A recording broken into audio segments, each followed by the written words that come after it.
listening to Aging Today, the podcast where together we explore the options to aging on your terms. When I get older, losing my hair, many years from now, will you still be sending me a Valentine? Birthday greetings, bottle of wine. If I've been out till 2:45, would you lock the door? Will you still need me? Will you still feed me when I'm 64? And now the podcast where together we discuss proactive aging on your terms, connecting to the professional advice of our special guests while creating better days throughout the aging process. Now here's your host, Mark Turnbull. And welcome to Aging Today. We are the podcast where together we explore the many options to aging on your terms. You can find Aging Today at our 4 years of past programs on our website. All you got to do is go to www.agingtoday.us, or if you want, you can go to your favorite podcast channel and you can find us on those channels like Spotify, Pandora, Apple Podcast, iHeart, Spreaker, and many others. And then finally, I would like to reach out to all of our faithful listening audience out there. We want to say thank you for supporting us and for tuning in and to get all of your aging questions answered. And if you would like to reach out to your host, Mark Turnbull, that's me, I would love to hear from you. If you have any questions, any particular questions or ideas on future shows, please reach out to me, and all you have to do is email me. It is very simple. It is Mark with a K, M-A-R-K, mark@agingtoday.us, and I'd love to hear from you. So as you know, this is a show that is about the aging process, and we want all of our listening audience to know that you should prepare, you should plan, because it's inevitable. We're all aging at some point. I always say that if you're not too busy being born, you're too busy aging, and we need to be prepared. And some of us take heed to that, and others of us say, I'll deal with it later. And then when you need to, it's a mad scramble to find the answers. And so that was why we put this show together. We wanted to give you as much information about the aging process. And one of those things is having a good plan and a good health plan. And a health plan involves Medicare. And so we're going to devote today's show to Medicare and how to prepare, how to get a better grasp and understanding of it. And I know that there's another word out there that can be kind of confusing, and that is Medicaid. What is the difference between Medicaid and Medicare? But today's focus is going to be on Medicare. And here to join us is our expert. She has been selling Medicare insurance for quite a while. She's a licensed health and life insurance agent. Her name is Wendy Allegaert. Wendy, welcome to today's show. Oh, thanks so much, Mark. It's a pleasure to be here. Really great to be here. Well, I'm very excited to have you on. Now, first of all, did I pronounce your last name correctly? Yeah, you did great. I'm impressed. Allegaert. There we go. That's right. No, yeah, usually it's Art. No, it's Allegaert. Yeah, it's a Flemish ending, and but it's pronounced A-R-T.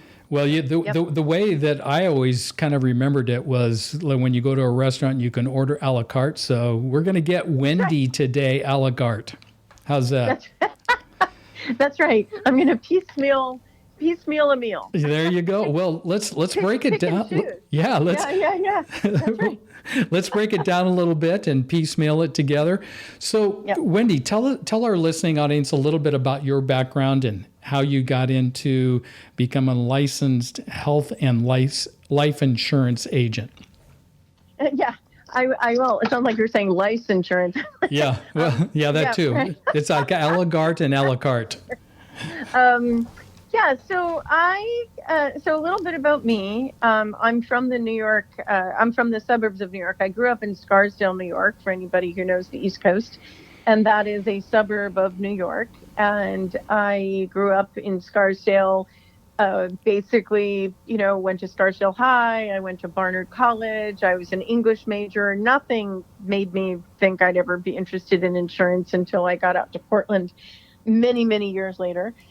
I was a trained actor in New York, and I worked a fair amount when I was in my 20s and into my 30s. And then things kind of slowed down, and I decided I wanted to take a break from New York. And in a rather dramatic move, I came out to Oregon about 10 years ago in the midst of one or now multiple hurricanes, but it was Hurricane Sandy in 2012. And I got out of New York and I landed in Portland. Really kind of dramatically. I didn't know anybody. I wanted a big life change, and Portland was on everybody's mind. Portlandia was the big hit, and I'd never been out to the Northwest. So I kind of managed to get out here just to kind of say, well, what do I want to do? What's next? And in the course of a year, I tried different things. Like I said, I have an acting training, and I am trained to teach something called the Alexander Technique, and I'm an entrepreneur at heart. So I was kind of trying things, but nothing was really sticking as much as I wanted or needed it to. Being a fellow entrepreneur, what is the Alexander? Oh yeah, what is the that? Alexander, it's a form of body learning. So it's somatic education. It's named after the guy who invented it, kind of the way Feldenkrais is named after Feldenkrais, who was a teacher and a body worker. Alexander was around about 150 years ago, and he basically discovered a method of stress reduction that is deeply connected to fight or flight. And that the whole term fight or flight, what does that mean when we get tense and we're bracing for disaster? How does that affect us? How does that affect us physically? And he discovered a primal connection between the head, neck, and torso having to do with our muscular system, that when we brace, we over-tighten certain muscles, primarily in the neck. And that has consequences. So the Alexander Technique is a way to learn how to come out of patterns of overusing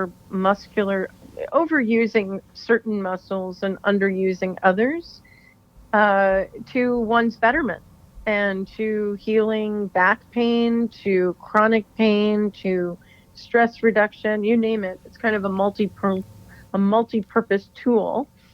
And I trained in that technique. It's a 3-year program, and I learned how to be a teacher, and I came out here and I had my own studio for a while. And then I realized I wanted to do other things, basically. But it's a powerful, powerful way to help yourself. And certainly when people are aging and tightness and we calcify, the Alexander Technique is a wonderful way to learn how to not overuse our muscular system, which can cause great damage physically. Yeah, interesting.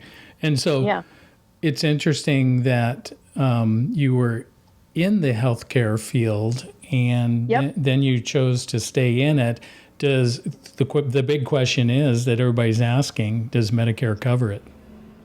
I wish I could say it did. Yeah. I really do. That's the trouble with a lot of these insurance programs. All those great programs that are there to help us aren't. Yep. And Medicare is not there. Yep. It's a shame, and and that is actually one of the problems that I discovered just in being a teacher of the Alexander Technique, because it is a technique. It's kind of like learning how to play the piano. It's not a body manipulation. It's not like you go to the chiropractor, they adjust you, and then you go home and you feel better. The Alexander Technique is a educational model, if you will, that people take Alexander quite literally the way you take piano lessons. You can study and take Alexander lessons for years, and people do. I certainly did. Yeah.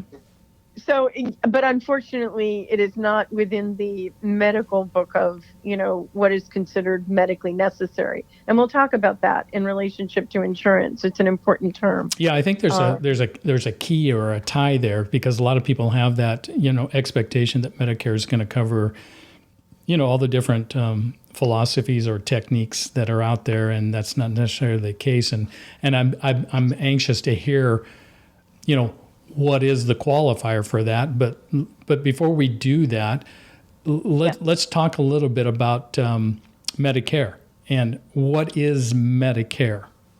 Sure. Yeah. And so that's a great question. And it's one that you had mentioned, you touched on it a little bit, like the difference between Medicare and Medicaid. So I'll kind of loop that in as well.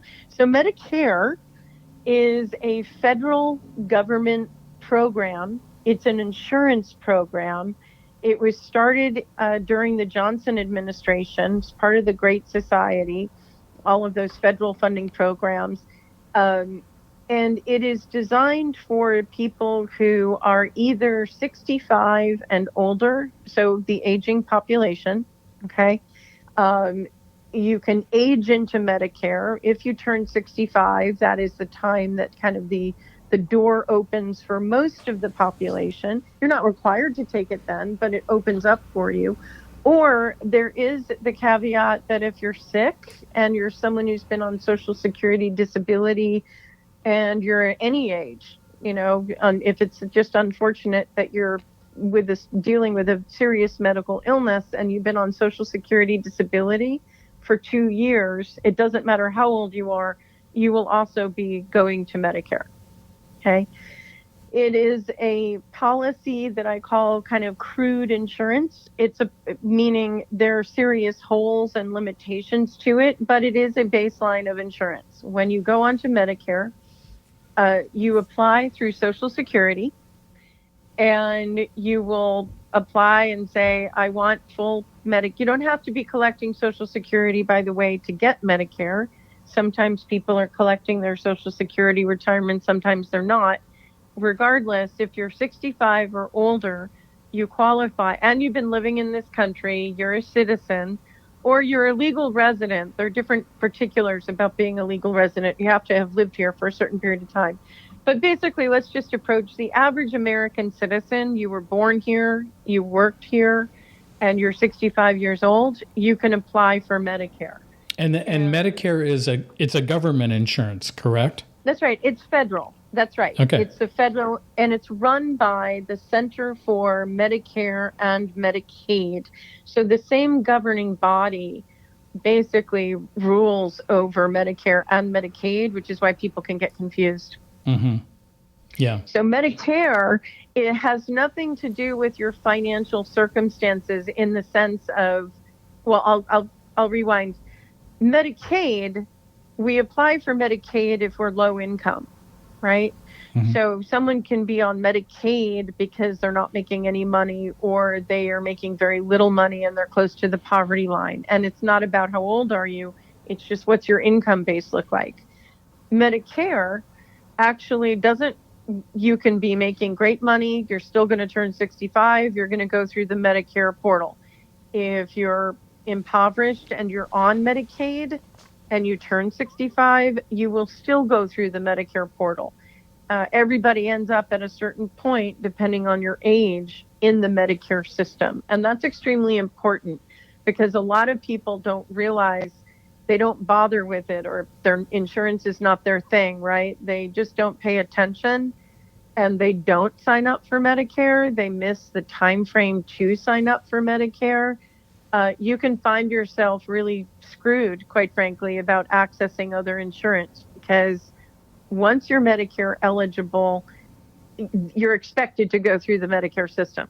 Oh, really? And people don't. Oh. Yes. Okay. Yeah. So, now, what qualifies you for Medicare is that you've had to have had a job. Is that correct? Is it tied to our output? Okay. Nope. So Medicare is tied to your age. That's it. Yep. And your birthright, if you were born. Right, and that's right, and your birthright. so when you, and again, with the caveat, so I want to just also make sure it's very important that people understand, if you're sick and you've been collecting Social Security disability for 2 years, you automatically get put to Medicare. So you could be 50 years old, have been dealing with, multiple sclerosis or any, some horrible autoimmune disease, whatever it is. If you're on Social Security disability and you're on it for longer than 24 months, you will automatically be moved to Medicare.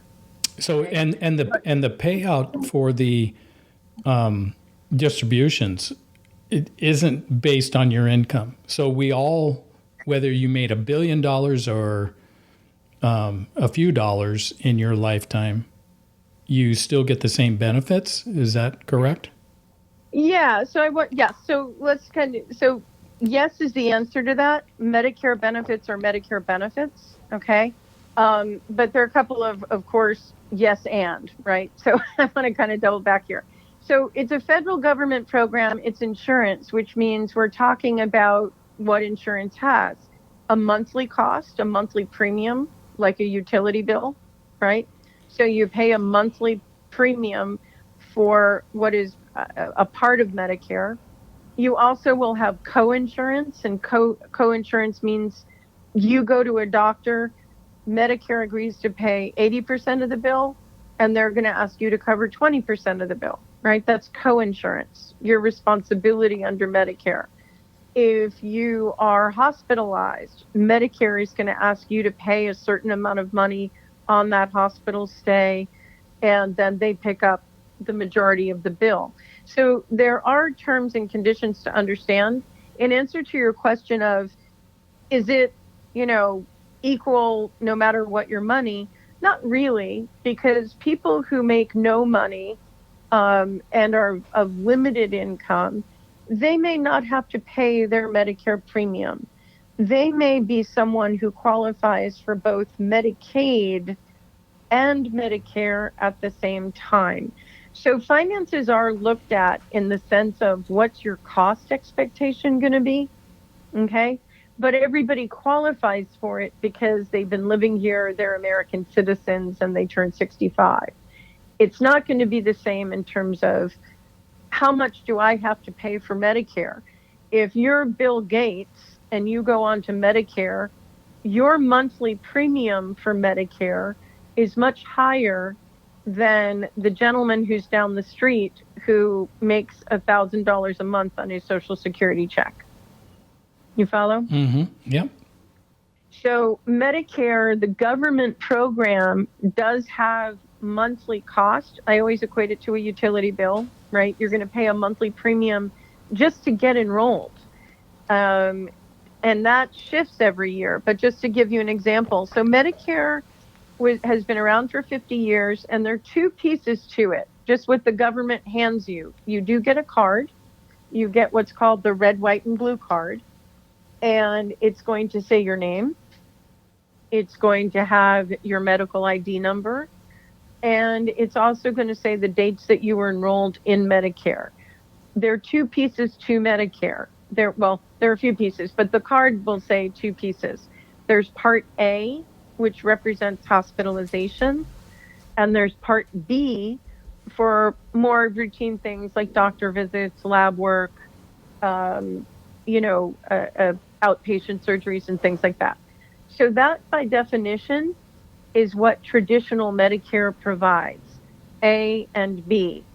Now, nobody can live on that for very long without realizing there's some pretty important things missing. Prescription coverage is not accessed through A and B.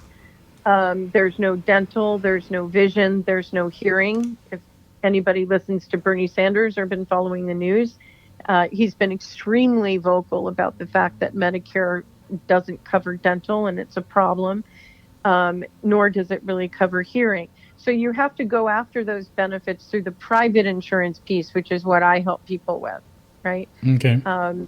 And so when you get your Medicare enrollment, and I usually, just to kind of set an example, people usually call me like 6 months. I have about 100 clients. So also just kind of to backtrack, I started in this business through I got a job at a call center out in Hillsborough, and I got that job in 2013.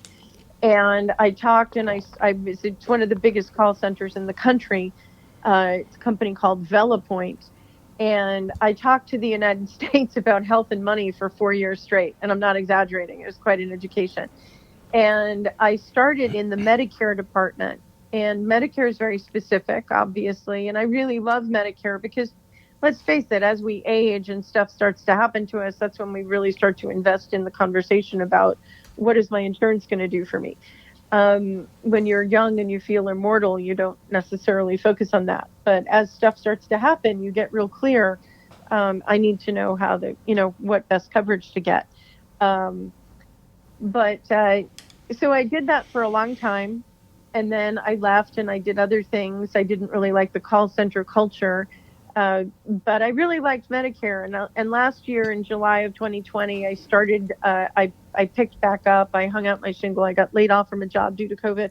And now I have about 100 clients. And that happened over the year, which has been wonderful.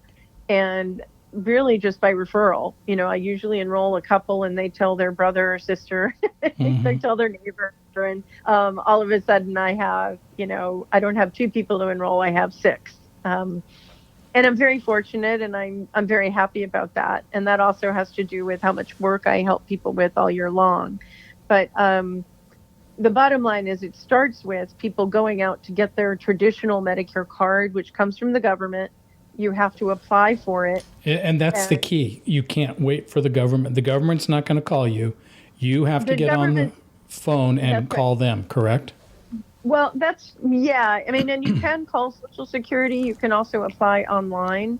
In addition to what you just said, they don't call you, but you are automatically enrolled in Medicare if you're collecting Social Security. So if you're 63 and you started to collect Social Security retirement and you turn 65 in 2 years, you will automatically be enrolled in Medicare unless you let the government know that you don't want it because you have a job. So there's no one answer, cookie cutter answer. It just depends. If you're not collecting Social Security, typically, you've got to just remember it's your 61st birthday and you're going to go apply for Medicare. And it makes sense. The government doesn't know about you, right? If you already have your Social Security card, they have your birthday in the system and they know about you, they will automatically enroll you in Medicare at the age of 65. Okay. And you'll get a card in the mail. Yep. Okay. And you can still have private insurance on top of your Medicare. Absolutely. That's extremely important. So don't rely upon just the Medicare insurance in your retirement. Right. Oh, God, no. Yeah, no, God, no. That's why people come talk to a broker. Yeah. Right. So, because it's not only is it, it's dangerous. I'm going to just up the ante here and say original Medicare has serious financial consequences. So just to talk numbers for a second. I'll take an example, and this is a true story, okay? I'm 80 years old, and I just have original Medicare, which means I pay the government my monthly premium. And for the average American, the monthly premium for original Medicare is $148.50 in 2021, okay? So that goes to the government. Now it can come out of your Social Security check or you pay them directly, but that's to Uncle Sam, okay? And I don't need prescriptions. I'm a very healthy person. I'm 80. I never take a medication. I'm not going to be bothered with that. If I do need a medication, I go to GoodRx, which is a discount card, right? I don't have prescription coverage through the government. I don't need that. Literally, this is a conversation that I had with a lovely woman who's now my client, okay?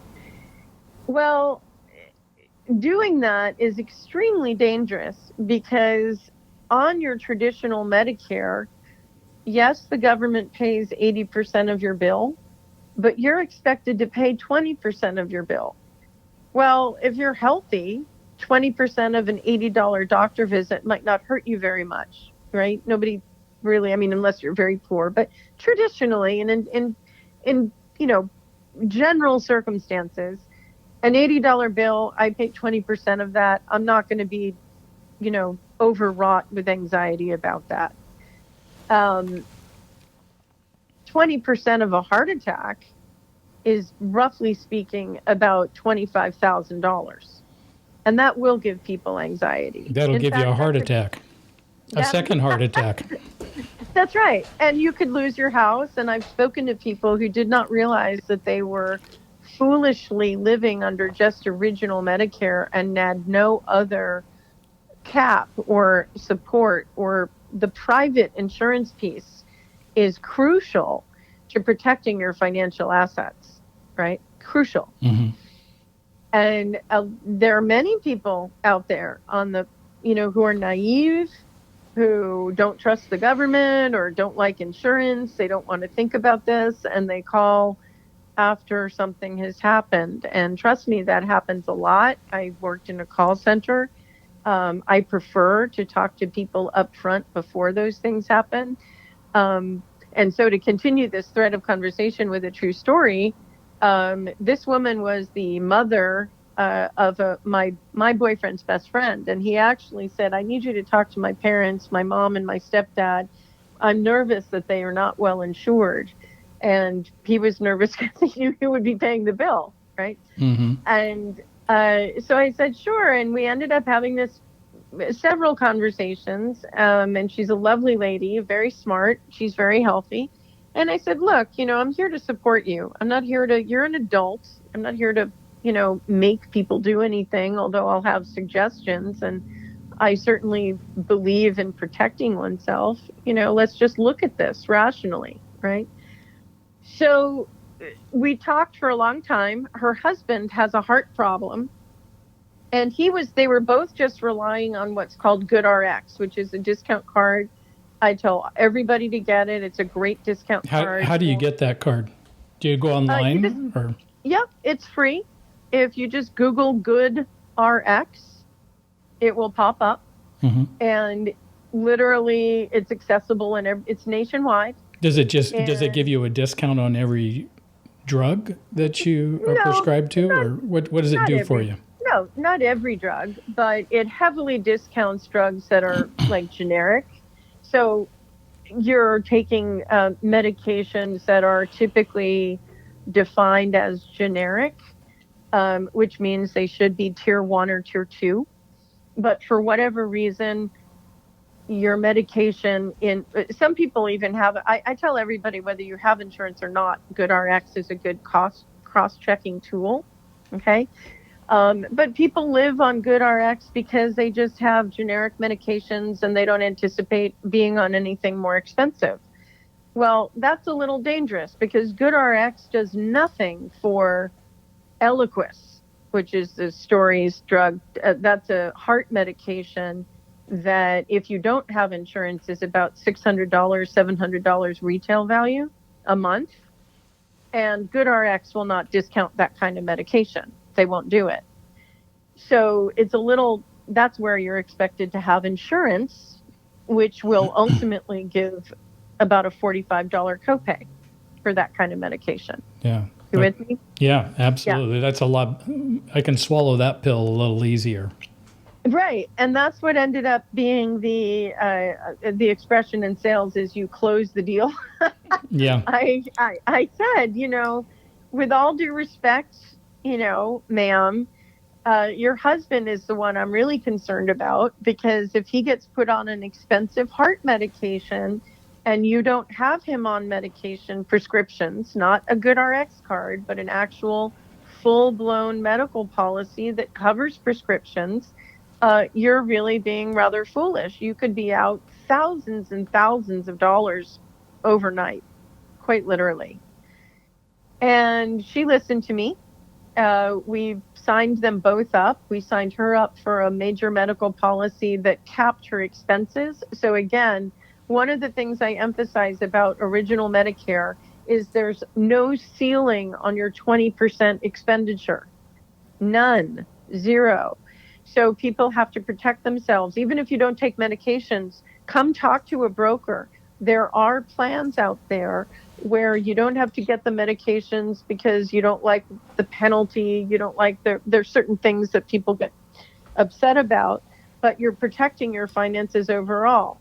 So for the wife of the couple, she absolutely refused to deal with medications through an insurance policy. I said, okay, but we'll put you on one that doesn't cover prescriptions. You're healthy. That's fine. You understand the parameters. But for your husband, let's get him on a good plan that covers medications as well. And she agreed to that. He agreed to that. And literally within the first 4 months of being on the new policy, the one that covered medications, he was told that Eliquis would be a good idea. And quite literally, they pay $45 for that medication. They're out on the coast, and they're on a Regents plan, and they couldn't be happier. Mm-hmm. Because quite literally, if they hadn't, it would have been about $800 a month to get the Eliquis. Yeah. So great story. And yeah, and you're yeah, mm-hmm. You were the guide that came in and rescued the hero of your story. You provided them a solution. I provided them a solution. And I also I really believe, my mom is 88, and I don't want to lecture people. I always say, look, we're all adults here. You just want to understand the choices in front of you. Mm-hmm. I want to be a resource for you. I'm an advocate for you. And I also want to share my experience. I can tell you these stories are true. I can tell you that they're dangerous. I can tell you that you're in good shape. And that's very important to me, right? At the end of the day, I'm not here to browbeat people. I'm here to help them. Sometimes I think I sound like I'm browbeating, but it's only because I really care. And I really want people to know that they, I wanted to come across that I'm on their side.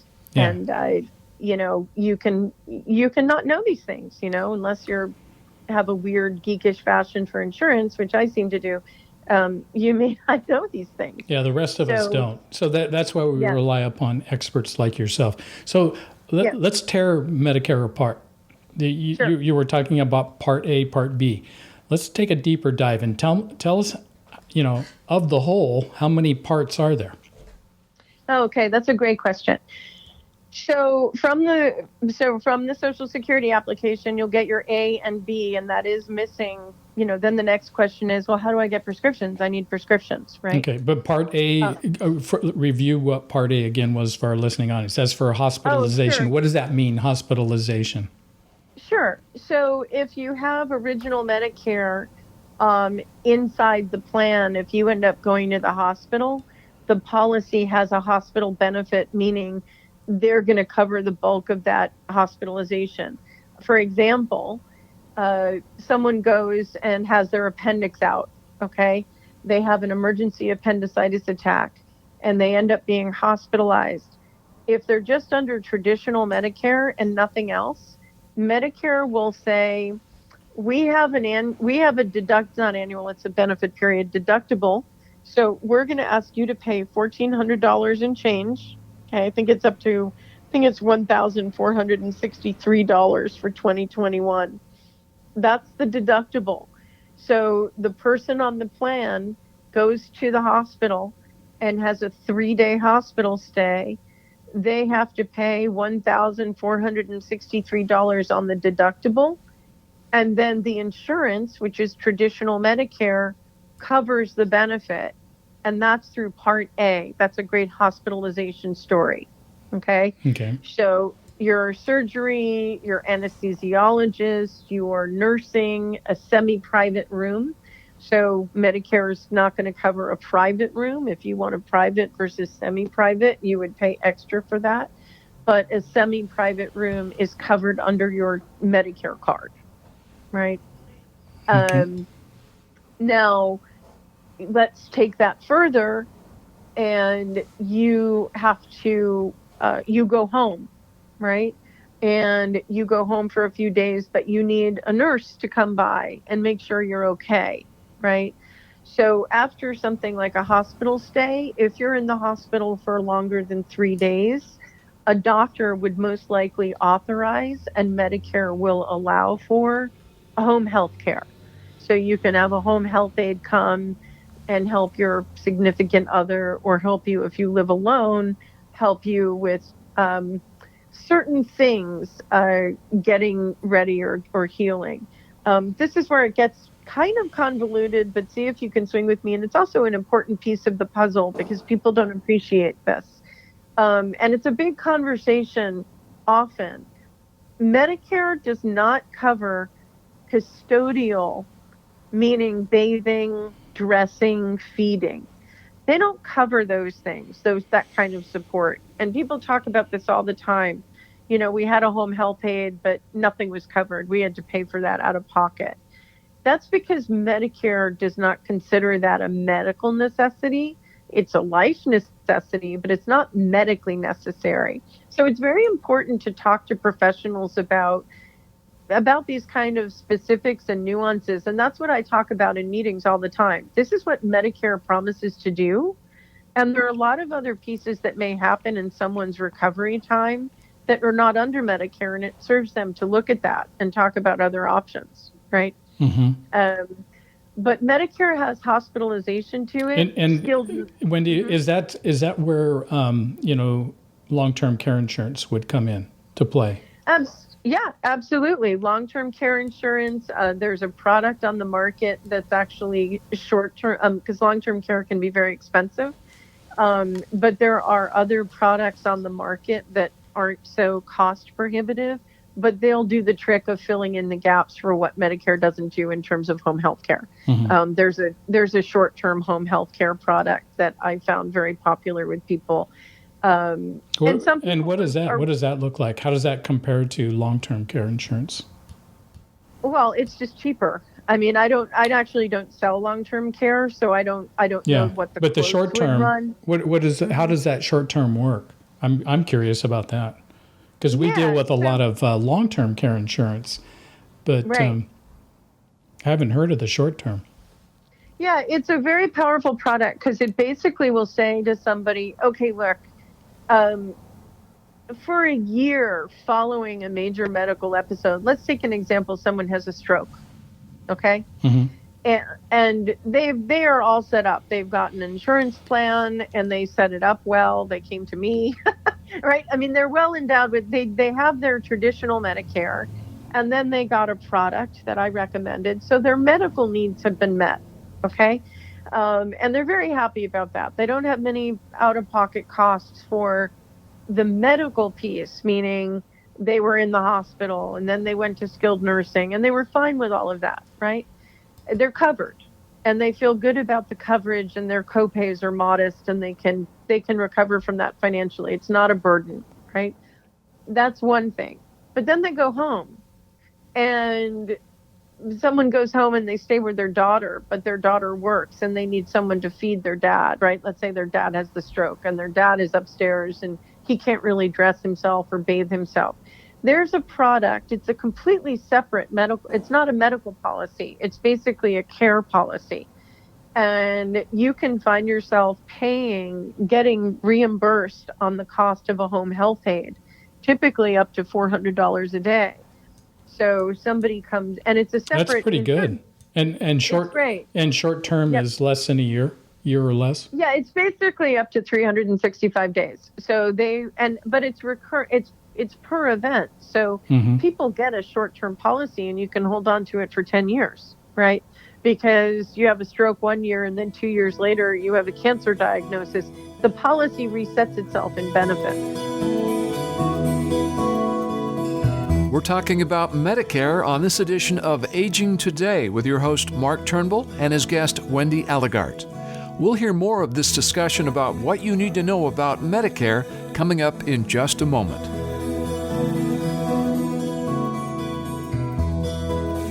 Sometimes I'd like to smack old age right in the kisser. Oh yeah, still got those moves. I will be fabulous. Comfort Care can help with as much or as little home care as you need. From medication reminders and meal prep to everyday chores and errands.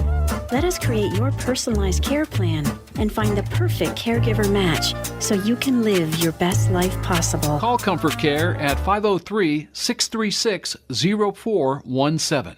A Did You Know moment from Comfort Care Home Care of West Lynn. Did you know getting Medicare is a major milestone? Before you choose a path, check out these 5 important facts.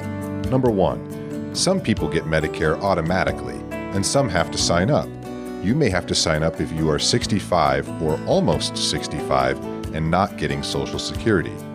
Number 2, there are certain times of the year when you can sign up or change how you get your coverage. Number 3, if you sign up for Medicare Part B, when you are first eligible, you can avoid a penalty. Number 4, you can choose how to get your Medicare coverage. Number 5, you may be able to get help with your Medicare costs.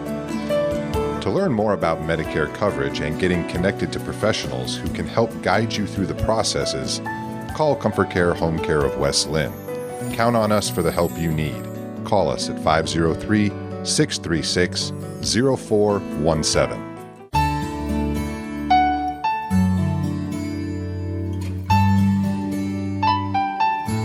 And now, more of our conversation about Medicare and what you need to know with host Mark Turnbull and today's guest, Wendy Allegaert, on Aging Today.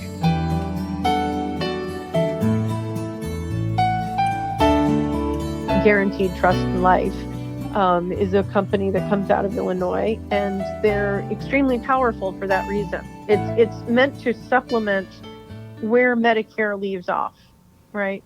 Where Medicare will say, oh, I'm sorry, we don't help a parent. We can't help your dad with a nurse or a nursing aide who's going to dress him. That's not within our roster of coverage benefits. It's post-hospital. It's in the home. Whatever somebody calls home, whether it's a long-term care community or private home. That's right. Yep. And again, just to emphasize, it's really about, there are all sorts of things that occur, and you may find Medicare saying, sorry, that's not within our wheelhouse. We don't do that. And people scratch their heads and get very upset, right? Because it's very stressful. And so it's an investment. You have to be willing to pay the monthly premium like any other investment, or, but it saves people a lot of money, ultimately, a lot of money. When you add up, how much a home health aide could pay and you're self-paying, and people need, usually home health aides are not just for 1 or 2 times a week. If somebody has a really serious medical need and they want somebody helping somebody, whether it's in a long-term care facility or, whatnot, they want them there for a few months, right? Or maybe 3 weeks. I mean, it's an extended period of time if somebody has a major medical event. Yeah. And that's part of what my support for my clients is all about. Look, you're 65. You're not going to necessarily need to know about, what happens to me in 15 years if I have a heart attack, right? You're healthy.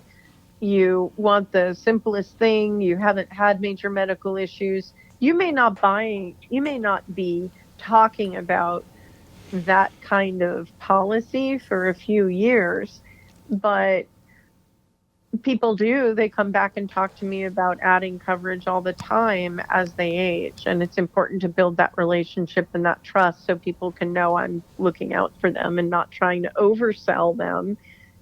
It's really based on the needs of the client. Yeah. Right? And 15 years from now, who knows where we're going to be, and what you need and what improvements the insurance has made in that time frame. Right.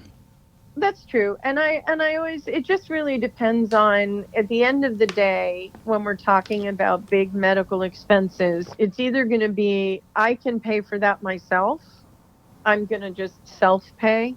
I don't want another insurance plan.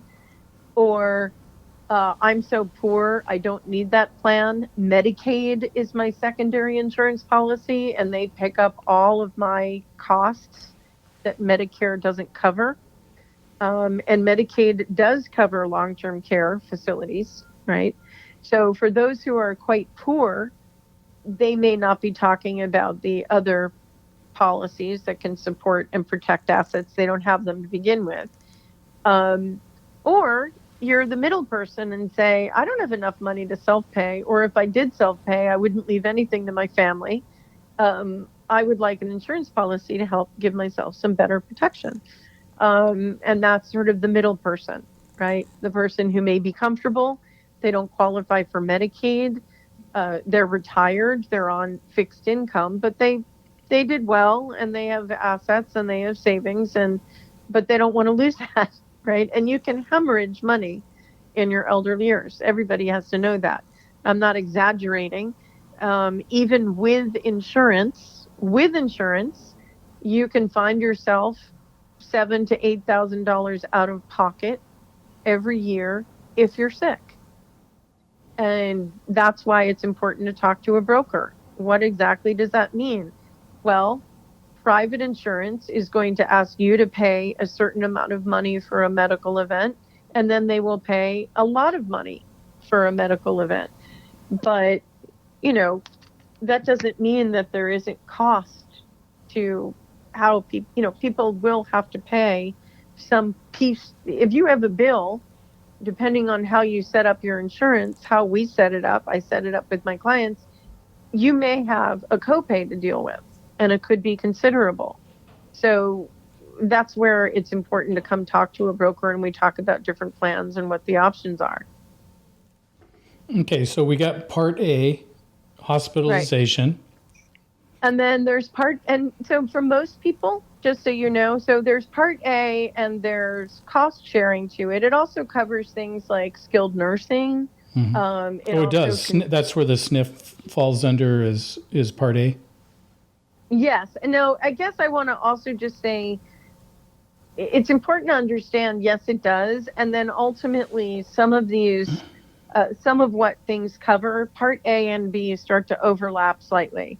So does prescription cover. It gets a little complicated to say absolutely what this covers or what it doesn't cover, because sometimes there's some overlap. I want to be really clear here. Mm-hmm. But typically speaking, just in broad strokes, Part A covers hospitals, skilled nursing facilities, hospice care, if it ever comes down to someone actually ending their, in their last minutes of their life or up to the last 6 months of your life. Medicare covers hospice. There's no charge for that.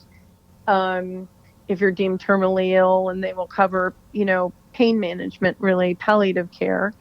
Part B, which is the medical piece, will cover, I go to a doctor for a routine visit. I go to a specialist. I have my preventive wellness visits, right? Part B also does things like I have durable medical equipment. Right? I am on an oxygen tank. So Part B is more medically related, right? Preventive all the way up into diagnostic, and then up to chemotherapy drugs. So if you're someone who's on chemotherapy that's delivered at a doctor's office or in a hospital, that's actually going to be under your Part B. It's not going to be under prescription coverage in the sense that you pick it up at a pharmacy. Now, Part B happens in the hospital, but it also follows you home, correct? So when you talk about DME, it's covering all the DME, that's right. that they provide at the hospital. But then when you go home under home health, is that part of Part B as well? It is, and that's where sometimes it starts to overlap. Okay. So there is a bit of overlap between the two parts, so I don't want to get too fussy about what does, or that's a question for like when people are covered. But yes, but in broad strokes, Part A is more for the aggressive things. I've got to go into the hospital. The hospital bill is under Part A. The medical piece of the hospital stay also could be covering some of that. So it does overlap. Like chemotherapy is a great example. If you're in the hospital and you're having chemotherapy administered, that's under your Part B. It's not under Part A. And what about dialysis? Dialysis is also under Part B. Okay. That's a great question. Yep. Yep. So that's the traditional card. And then there is something called Part D. So Medicare does want people on Medicare to get prescriptions. It's actually very much wanted. And if you don't pick up prescriptions under Medicare, when you're Medicare eligible, when you enroll in Medicare, and a lot of people don't realize this, when you go on to Medicare and you say, well, I'm just going to stay on A and B and I don't need prescriptions. I'd never take a drug if you paid me, right? That's fine. I mean, that's your choice. It's not, I don't recommend that, but people do it. But you also want to realize that when you decide not to take something from the government that's offered, there are penalties for not taking it. So when people don't enroll in prescription coverage, there are charges, there are late enrollment penalty charges that start accruing.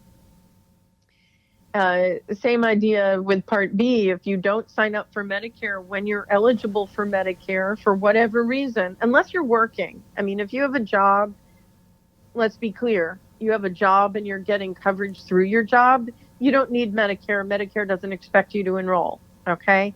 So you can be 70 years old and still working. You don't have to take Medicare and you just delay it. That's totally fine. But you're 70 years old and you're just, I don't need anything. I'm good. I'm not really an insurance kind of person. I never enrolled. Well, when you do want to enroll, you miss the boat. They're late in penalties and there's no other resource. That's a very important thing for people to understand. People will say, well, I'll just go get I'll get something else. There is nothing else. When you're 70 years old, insurance companies will know you're 70. They will not insure you because they expect you to be on Medicare. And if you're not on Medicare, you don't get other insurance. They don't cover you. Interesting. I didn't know that. Yeah.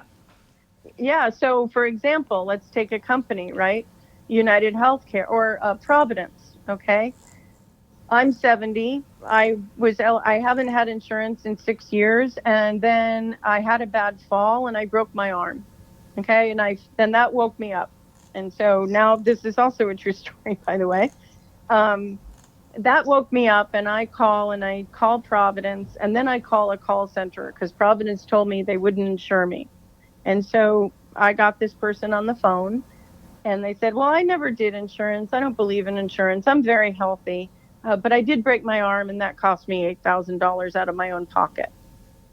And so now I need to get coverage. And I said, well, when did you sign up for Medicare? Oh, I didn't. I see.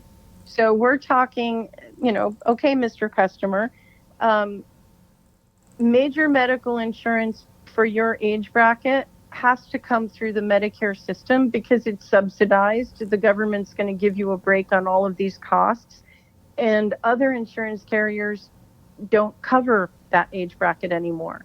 So Providence was absolutely correct in turning you down.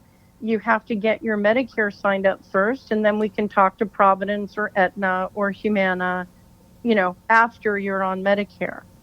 So unfortunately, let's say, I don't remember when I talked to this person, but it was, out of enrollment. So it's September, 8 years ago. And I have to tell this person, you're going to apply for Medicare I'll just say it happened today, just to kind of carry the thread of the conversation. So this person, let's say this person called me yesterday. I had to say to this person, okay, Mr. Customer, do me this favor. You need to apply for traditional Medicare between January and March 31st, 2022. That's your open enrollment period. That's the time you're allowed to go after your Medicare.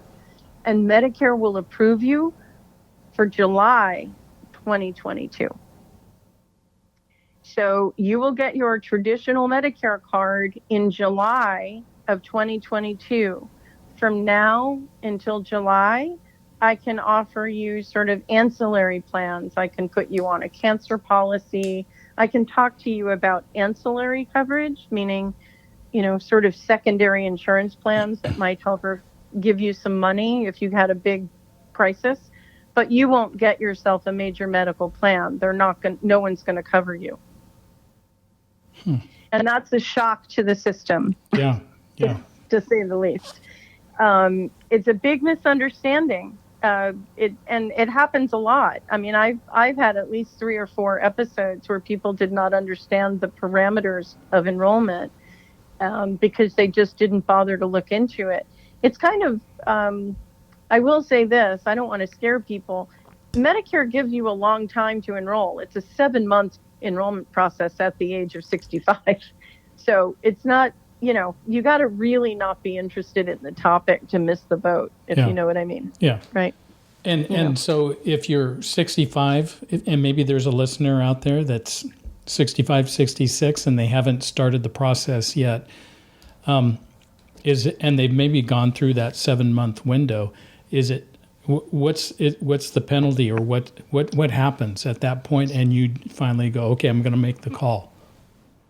Well, first of all, I also want to clear, I'm an independent broker, right? I don't work for the federal government, but I've been doing this a long time. So I give general rules and regulations, and I help people all the time with enrollment processes. But basically, to anybody who's listening to this podcast, and let's say they're turning 65 in 2 to 3 months, this is the time to start applying, okay, for original Medicare. If you're not working, you don't have group coverage, look into getting your Medicare A and B card. You have 3 months before your birthday, 3 months after. I strongly advise doing it before your birthday for various reasons, okay? So that's number one. If you're 66 and you didn't enroll and you don't have a job, you don't have insurance, you just didn't bother, okay, you have to wait until January of this year. You have a 3-month open window to go apply for original Medicare, and they will let you know what your Medicare premium is going to be. It will be adjusted for a late enrollment penalty. And that late enrollment penalty is usually 10% of the annual premium. So this year, the premium is $148.50. And 10% of that would be about $15, right? That will get tagged onto your premium for January. It's a penalty that is applied, and then it continues to be applied for as long as you're on Medicare. So it's a permanent penalty. It's not like a one-time penalty. Yeah. It just gets tagged on to the monthly premium. And so it's, there's stuff on the table. I know there have been, lobbyists and people in Congress trying to get the penalties waived, but I don't think that's going to happen anytime soon. Those penalties are there because there are a lot of people on Medicare, and this is another way to help get them covered. Yeah. Now, and the exception is if you're employed, you have a job. Absolutely. So then you don't have to apply. Yeah, you don't have to apply. Right. So let's take 2 scenarios. I'm 69 years old, and I've been working, and I'm about to retire. Okay? You have the right to come off your group plan and go talk to Medicare without any repercussions or penalties for the most part, right? An engineer at Intel, an executive at Nike, a receptionist at Amazon, okay, whoever it is. They've had a full-time job. They've worked for a big company. As long as there have been over 100 people in the company, you're not required to go to Medicare. You've had a group policy that's providing enough medical benefit. Medicare they'll just say, okay, enroll with us when you want to. Okay. If you are 64 and a half and you have not had insurance in a year, I would strongly recommend that you go apply for Medicare and just get yourself set up, because you're going to be unhappy. You're just going to make it more of an unhappy story not to set it up. What about a business owner, small business owner? It's the same idea. I mean, as long as somebody... So the 100-person company doesn't, matter as much. Well, a small business owner like for myself, okay, I'm an independent contractor. I don't have a company behind me, but I work for myself. If I turn 65 towards my 65th birthday, I would go sign up for Medicare. But so here's the thing, if I'm on COBRA now, but let's say somebody signed up for ACA coverage. They've been under the healthcare.gov coverage, okay? They'll send you a letter. They'll send you a notification about 3 to 4 months before your 65th birthday, just reminding you that you have to get off this and go to Medicare. So there are reminders all over the place. I mean, they're all sorts of specific. So, I mean, it gets a little complicated to give sort of one answer fits all, because that's not the case. If someone's on Medicaid, they're different answers. If someone has a job, they're different answers. But the bottom line is that Medicare typically is allowed for, and you can apply for it at 65. So don't miss the opportunity to look into what your particular situation is. About 3 months before your 65th birthday is a good rule of thumb. Whatever your circumstances, I guess that's the easiest way to say it. Just at 3 months, 4 months before your 65th birthday, whether you have a job, you work for yourself, you don't work at all, it doesn't really matter. Just realize that Medicare is going to be the doorway, and you want to get to be familiar with Medicare, find out about Medicare, and come talk to somebody. You can talk to a broker. People reach out to me. I'd be delighted just to field questions. There's no cost for services with a broker. So I also want to make really clear, people can't believe this when, especially clients I've worked with for a long time, they're like, I don't pay you anything. But I get paid. I get paid commissions that are ongoing to provide customer service, to help through the enrollment process, to help clarify the process, make sure all the paperwork is done appropriately. And I'm happy to steer people in the right direction. There are also wonderful volunteer organizations, the State Health Insurance Benefit Advisors, SHIBA, State Health Insurance Benefit Advisor, SHIBA. They're volunteers, and they're not agents. But they are qualified, and they're assistants to basically give people, advice and help and support if for some reason you don't feel like talking to an agent for whatever reason. There are volunteer organizations to reach out to. The Department for Aging and Disability is a great organization. It's just know what your resources are. I do think of myself as a resource specialist. So if I'm not helping you specifically, I'll get you the help you need, right? I mean, I do that all the time. People say I need this or that. I'll say, well, I can do it, or my colleague will do it. Let me refer you to a reputable person, right? And that's a really important piece. I think it takes a village. People need support. This transition can be overwhelming. And I support that and respect that. So I just want people to know there are people out there willing to help, and there's a lot of knowledge to share. Are there any other parts? You got Part A, B, and D. Part A is hospitalization, outpatient. Mm-hmm. B, D is prescription. That's right. And does that, under the prescription, does that uncover eye, ear, nose type of prescriptions, earpieces, etc.? So no, we're talking just medications under prescription, under D. Right. Part D is for drugs. So okay. D for drugs. Okay. And medications are, so part D is dispensed from private insurance carriers. So again, your Part A and B comes from the federal government. That's okay. The original, that's what they call right. Original. Right, that's right. Original, sometimes you hear people say traditional Medicare. Mm-hmm. And then some people just say the red, white, and blue card, right? Yeah. So that's A and B. Part D is actually from private insurance companies, but Medicare prescriptions are their own island, meaning there's a whole roster. The formulary is specific to those on Medicare. The cost sharing is specific to those on Medicare. So there's a whole, protocol for Medicare prescription coverage. and that's through private insurance companies.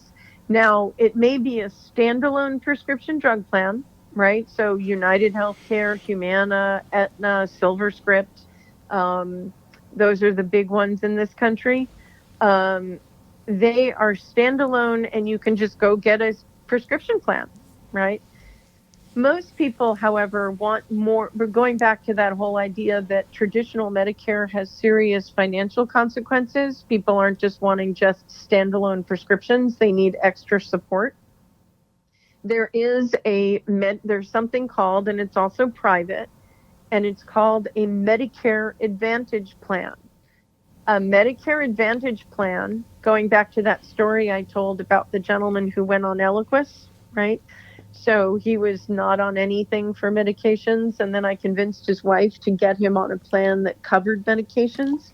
He went on to a Medicare Advantage plan, and the nicknames for Medicare Advantage plans are Part C, as in cat. So A and B comes from the federal government. Part D, prescriptions, comes from private insurance companies, and you can either get a standalone Part D, or you can enroll in a Medicare Advantage plan, which will incorporate prescription coverage. There's a Part D inside the plan, if that makes sense. Okay. And so if you do the private piece, if you do a Medicare Advantage plan, then you're talking to United, you're talking to Aetna, you're talking to Providence, you're talking to Regents. Private insurance carriers offer Medicare Advantage plans, and they are an extremely powerful way to get help. They are a billion-dollar industry, and I help people look at those plans. So that's one private insurance route. Okay, so that's one way, a Medicare Advantage plan. They tend to be low costing monthly, and they are all inclusive. So they cover Part A, they cover Part B, and they have prescriptions included. So it's a one-stop shop.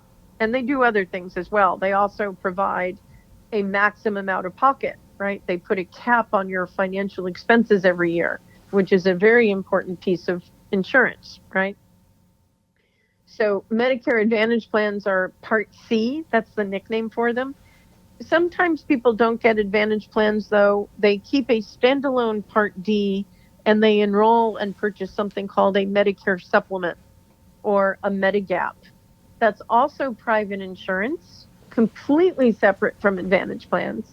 When you do a Medigap plan, you're choosing to keep traditional Medicare as your primary insurance, and you basically have a secondary plan picking up the costs that are expected of you. So that again, that's part of what my consultations are about. Does someone want to buy a supplement? Does somebody need an Advantage plan? Do they know the difference? What are their circumstances? What are their financial concerns? You know, there's a whole consultation that can go for about an hour to determine what course of action to take. Interesting. Yeah. Wow, that's a lot of information. Yeah, I know. It's a lot. And we just touched the tip of the iceberg. We just touched the tip of the iceberg. Absolutely. So tell us, we're about out of time, and so I want to conclude with one of your favorite stories. Okay. Tell us a happy story. I will. Okay, so this is one of my favorite stories. It just happened, and I'd be delighted to share it. So, and this kind of ties in with an important piece, because I know people get overwhelmed, and there's a lot of advertising and marketing around Medicare, particularly this time of year, because if there are people who are listening and they're on Medicare right now, we're going into what's called annual enrollment, and that's a specific enrollment period for those who are already have their insurance set up, but they may want to make a change, right? So we've been focused on people who turn 65, but there's also just every year, if people are in the Medicare world, you can look at new options and make changes every year. And that's why it's imperative that you have somebody representing you like you. Right. I mean, I guess that is just, that's kind of a soft way for me to plug my services, whether it's me or anybody. But this is the important piece. And my story ties into this. I really recommend local, right? I recommend stay with people who know you, stay with people who you know. Ask in your church, ask in your your neighbors, ask people you know, ask your child to help you. There are advertisers out there, and insurance is relentless. They advertise nonstop, and this is what happened to this couple. So this gentleman, so I got a phone call 2 weeks ago from one of my clients who just turned 65. And she said, Wendy, I hope you can help my landlord. He's in his 80s, and I think he just got totally scammed. And I was like, uh-oh, okay. And basically, his wife's on dialysis for 3 days a week. She's been on the same insurance plan for like 15 years since she went on to Medicare originally. And for whatever reason, he got vulnerable. He saw an ad on TV that basically said, we may be able to save you money. You might be one of those people who doesn't have to pay your Medicare Part B premium. Are you curious about that? Well, call this number. So he called a 1-800 number that was tied to an insurance policy. I'm not going to say the name of the company, but they do this all the time, okay? There's nothing really wrong with that. I mean, maybe some people do qualify for the savings, right? They're trying to get those people, but he did not. And basically in one phone call, he called a call center in Colorado. An agent called him back. She made some false promises, basically convinced him on one phone call to let her enroll him in a new insurance policy for his wife starting for September. Well, she basically, I don't know if she intentionally lied or she was a new agent. I don't know. But basically she said things like, we're going to just save you money. Your coverage will be exactly the same, quote unquote. Hang up the phone if people say that to you, unless it's a supplement. Just do your due diligence. Stick with people you know. Mm-hmm. I just really advise local people. Yeah. But anyway, he went ahead with the application and found out that one of her medications didn't cost $45. It cost $190. So he called this agent and she said, oh, well, I'm sorry that happened. If you don't like what we did, you can go back to the original plan. It's fine. They'll just re-enroll you. Don't worry. Well, they wouldn't do that. She was wrong. So all of a sudden, he's on a policy that his former policy, he'd canceled it, and they don't want, let's face it, how easy does an insurance company want someone on dialysis to get on the plan? Yeah, I don't mean to be cynical, but let's just be real, right? Right. So they said, sorry, you canceled us. And so he called me in a state because he also, he canceled the second plan too. He was so upset. So now this poor woman is on original Medicare A and B and nothing else. And she's facing dialysis costs. So 20% of dialysis costs is about $12,000, right? So he's about to have a heart attack. He doesn't know what he did or what to do. And I said, I tell you what we're going to do. We're going to file a formal grievance and a complaint with Medicare. And that's the other thing people don't really know. There are rules and regulations as an agent. I have a fiduciary responsibility. I can't just do whatever I feel like it. I have to follow the time frame. I have to pay attention to what people are doing, what's going on with someone. That's my responsibility. You take an oath, really, quite frankly. So I was disgusted for them and very upset. And I said, let's do a 3-way call to Medicare. And we're going to file a formal complaint against the agent. And we're going to see that due to this fraud, it was a fraudulent practice. I'm going to do my best to get you reinstated. And so 3 hours later, we reapplied for her original policy. Here's the thing. In September, it wasn't clear initially whether they would retroactively apply her contract, but they did. So the end of the story is, after a lot of blood, sweat, and tears, Medicare did the right thing. and they basically canceled out the transaction completely, and she's back on the original plan like she'd never left it. What a great story. I mean, that really is that and it's so easy to be taken care of, being taken advantage of. And yeah, absolutely. And, he was just anxious. And I said, listen, it makes total sense. He's beating himself up mercilessly. And I just tell people that's why I love being a local agent. Mm-hmm. I live in Oregon. I help my clients I don't know. I have one client, I help her get to the doctor because her car busted and she's poor. I helped another client access medications. I helped all of my clients get their vaccines if they needed them. And I say that with great pride and satisfaction. People need help. I helped another person get a house painter. She's desperate to have her house painted. So, it's really not just about enrolling someone and filling out a paper form and then talking to them once a year. The work starts after they're enrolled and they know how to access their benefits. But that's by far my biggest thing for local, whether it's me or you're listening and you're, what have you. If I can't help you, I'll resource you to someone reputable. But that's very important. I don't recommend just calling 1-800 insurance company. It can be problematic. Yeah, absolutely.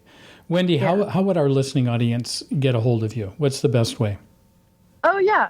So super easy. I live in Oregon. I'm in Portland. My cell phone is a New York number, but please feel free to reach out and just talk. It doesn't have to be because you need insurance if you have questions about what's on this podcast, but my number is 646-696-0288. That's 646-696-0288.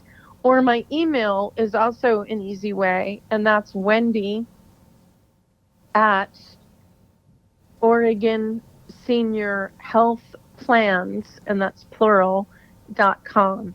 So Wendy at Oregon Senior Health Plans.com is an email address for me. And you can go to my website too and just request to talk to me. Well, we're so delighted that you were on the show today, and you're so easy to talk to, very knowledgeable, and I know that our listening audience gleaned a lot of information, and I highly encourage our listening audience to reach out to you. If you've got additional questions, reach out to Wendy, and she would love to be able to just have a conversation. And the one thing about Wendy is there's no high-pressure sales gimmicks going on. This is just about having a conversation, getting your questions answered, and it probably just like getting a second opinion. Sometimes you got your primary doctor and you got your primary Medicare agent, and you want to just bounce another idea or just making sure that you got everything. You're available for that as well, Wendy?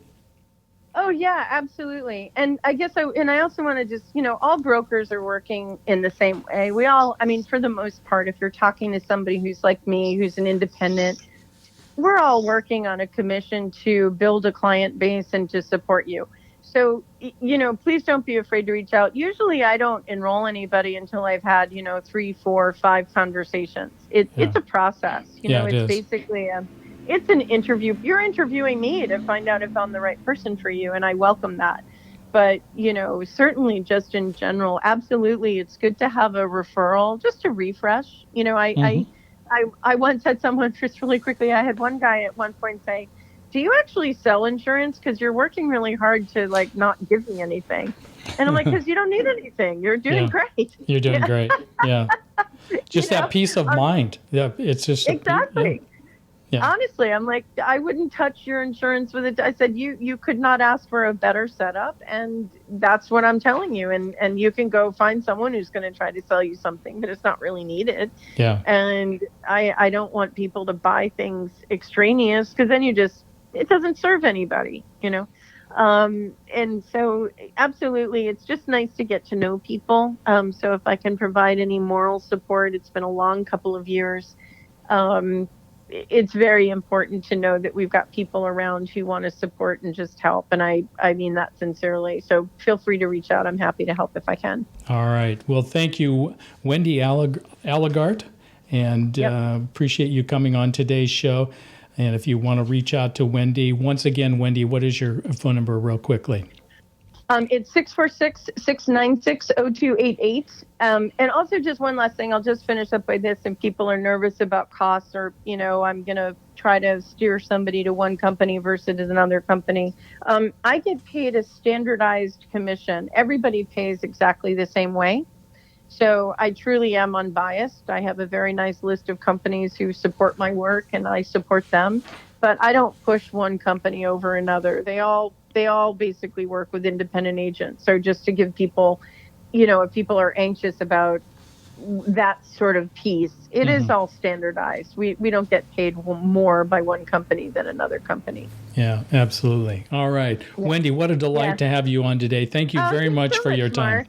Okay. Oh, my pleasure. Thanks for the great questions. I appreciate the conversation. All right. All right. And I also want to thank our show sponsor for today, Comfort Care Home Care of West Linn, Oregon. The Comfort Care team at West Linn is devoted to assisting you to live your best life possible.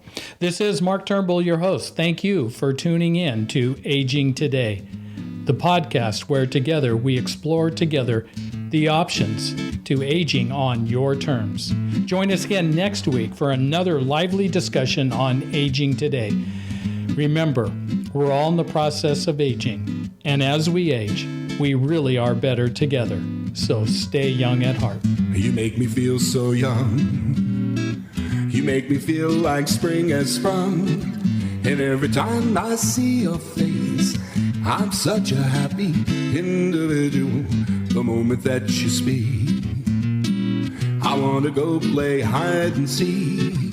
I want to go and bounce the moon just like a toy balloon. Well, you and I are just like a couple of tots running across the meadow, picking up lots of forget-me-nots. So you made me feel so young. You made me feel there are songs to be sung, bells to be rung, and a wonderful fling to be flung.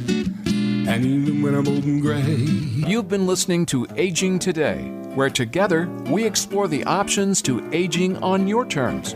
Join Mark and his guest next week for another lively discussion on proactively aging on your terms, connecting you to the professional advice of his special guests, with the goal of creating better days throughout the aging process. Your host has been Mark Turnbull. Join Mark and his guests every week on Aging Today, your podcast to exploring your options for aging on your terms. And even when I'm old and gray, you make me feel the way I feel today. 'Cause you make me feel so. You make me feel so. You make me feel so young. So young. You make me feel so young. You make me feel so young.